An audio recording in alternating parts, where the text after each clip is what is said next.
二度就业的民众当中啊，居然有一个非常重视就是自然这件事情，想要把它融入在工作当中的。詹姆斯·卡麦隆也是一个彻头彻尾的环保人士。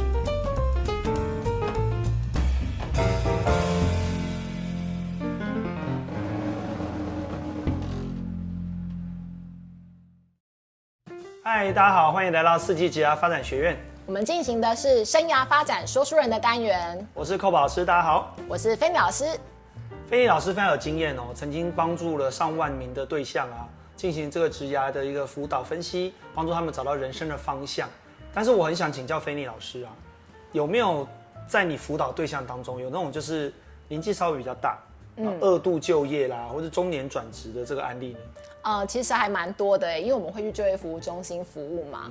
那让我印象比较深刻的是，二度就业的民众当中啊，居然有一个非常重视就是自然这件事情，想要把它融入在工作当中的。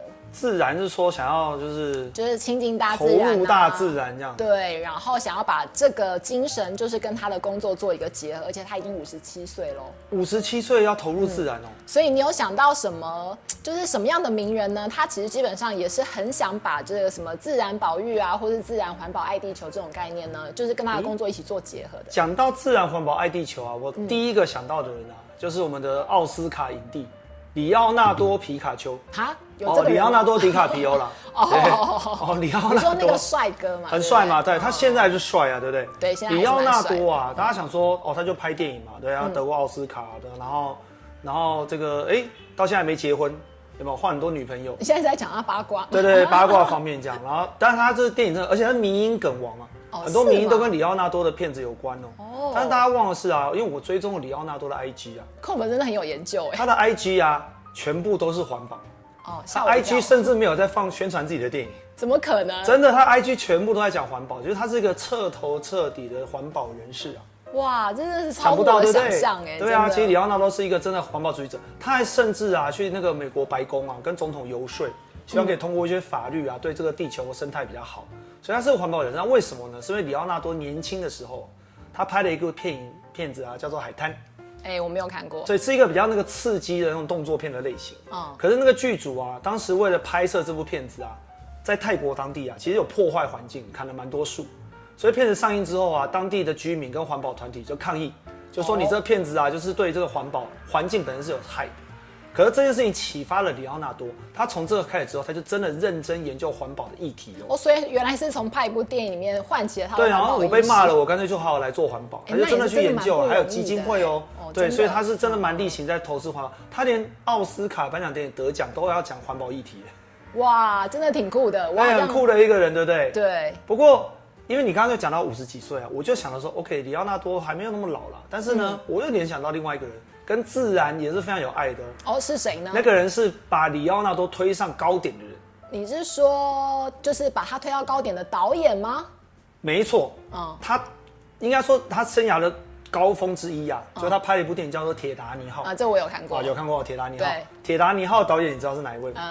忘记了耶。铁达尼号的导演就是《阿凡达》的导演詹姆斯·科麦隆。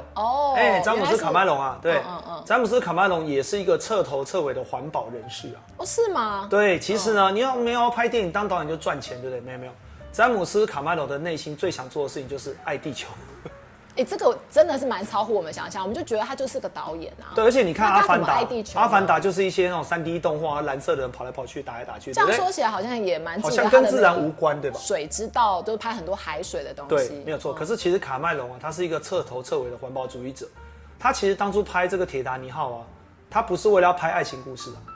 他拍铁达尼号是为了电影公司出钱，让他可以发明一个潜水艇，什么？然后钻下去看那个铁达尼的沉目标是这个吗？他其实目标是这样，顺便跟电影公司要钱拍一部那个爱情的电影，这么有趣哦，这么有趣。对，他就是这样的人。所以他还发明了一个就是可以下去探测的。而且阿凡达很多人看过嘛，阿凡达其实算是3D 的动画为主的一个技术，可是其实它核心传达的概念还是爱地球啊。好像是对，他其实是把他的环保的概念，透过电影的方式把它拍摄出来。那也很有趣。你说卡麦隆算不算中年转职？其实算哦，他完全不是学电影的。卡麦隆其实是个理工宅男哦。他是学理工的，他以前就是在做那个电影特效，他助理有没有？用他理工的知识帮导演做一些。所以他原本也不就是立志当导演，他不是，他只是他对电影喜欢，他是学理工的，所以他从一个电影的小助理、特效助理，后来慢慢到副导演。到导演，你的意思是说他原本就只是什么发明道具啊，然后就是一个科技宅男这样子，然后居然就从科技业就跨足到那个导演。没错，而且现在是这个，那我觉得他这个真的是一个好励志的故事，超成功跟我等一下讲的这57岁的这个中年转职的故事也真的很接近真的吗？对，我们来看一下这个57岁，就是我在就业服务中心遇到的这个伙伴其实呢，他是一个管理职，也就是在法国工作过6年。然后其实赚了蛮多钱，因为他是主管嘛，然后也在科技业里面工作。然后呢，他赚了非常多钱，你觉得他为什么还要来就业服务中心？如果赚了这么多钱还来就业服务中心，等于找工作嘛？会不会是因为钱赚够多了，想要改做有兴趣的工作？确实这样的人也是有啦。可是呢，他就不是。因为呢，这其实背后是有一些故事的，就是他其实在法国工作6年，但是他把他的钱全部都交给他的家人保管，所以呢，他的家人就把他赚的钱呢，全部都拿去投资在股市当中，然后就全部赔光了，就赔光了。对，可是他还有2个小孩，一个是国3，一个是高3，所以他还是必须要养家活口这样子，所以他就来到就业服务中心说，那他回台湾不知道找什么样的工作，一样要赚到很多钱。又要赚钱养家，又要工作，那他在法国又当主管，对，所以他要收入高的工作。但是他57岁了，又57岁了。那你觉得他可以做什么样的工作？坦白讲，蛮难的。确实蛮难的，这应该是为难我们职涯发展师。但因为我们可能还是会陪他盘点他的能力啊、优势啊，可能会对应到比如说什么经济部中小企业处的顾问啊，或是有一些什么中小型企业可能会邀请他去做一些组织的改革跟转型的这种。可是这种工作啊，其实坦白说都可遇而不可求。所以我就觉得说，可能还是要让他再重新盘点一下，就他接下来的人生最重视的，所以我们就用的这个生涯卡。那这个是哈克前辈呢他设计的一个卡片。那我们来看一下这一个57岁的伙伴呢，他选了哪10张？我想问一下 Cope 就是他在57岁这个年纪啊，他选出来的这10张里面，你觉得有哪些是你57岁的时候可能会比较难出现的目标？57岁其实就快60岁了嘛，既然都到这个年纪呀，我觉得坦白讲，到了这个年纪就是要这个啦，什么自然舒坦的人际关系。但我说的是不会出现哦。你57岁的时候，你不会把它放在你追求的目标当中。57岁比较不会出现的接受挑战吧？都60岁了。对啊，应该都想说我要退休了嘛。对啊。对，那还有什么？坦白讲，什么还要出类拔萃，有没有？对，专业还要出类拔萃。对，然后你60岁了，在为梦想目标努力。是，所以当你看到57岁的伙伴，他心目中还追求这3张，可能是我们一般57岁的伙伴不会选的目标的时候，那你觉得这个人他是准备要退休了，还是要停在原地，还是你觉得他在依然努力的往前冲呢？我觉得他的心理就不是一个57岁的。非常好，他还有年轻的冲劲呢，他的所内心以确实我们告诉大家，就是你不要受到生理年龄的限制，其实重点是你心里面多年轻，对不对？对。所以他在往前冲的情况之下，其实我们要推荐他工作确实是有一点困难，因为他还想往前冲嘛。好，但是呢，我们反过来问，那既然刚刚那3张我们觉得可能比较难达成，那你觉得在10张里面最容易做到的目标是哪一张？最简单的哦。对，接近大自然。没错，所以我们就先问了这一张牌，结果后来呢，他就因为这张牌跟我们说了一个他在法国工作的时候常常做的一个梦。什么样的梦？就是梦到自己在船上钓鱼。然后我们就觉得这也不以为然嘛，这跟工作没有什么关系，对不对？好，所以我们就约了下一次呢，就是来晤谈的时间，结果他居然没有出现。然后呢，过了半年之后，就业服务中心的这个就服员呢，就跑来跟我说：“老师，你知道这个人呢、就是他发生了什么事吗？”我说：“他发生了什么事？”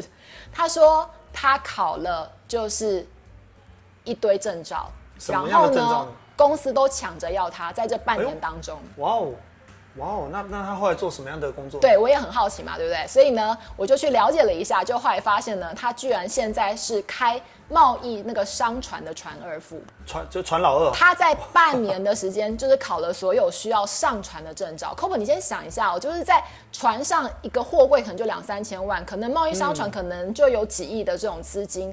请问，基本上在船上会有很多管理背景的人上船吗？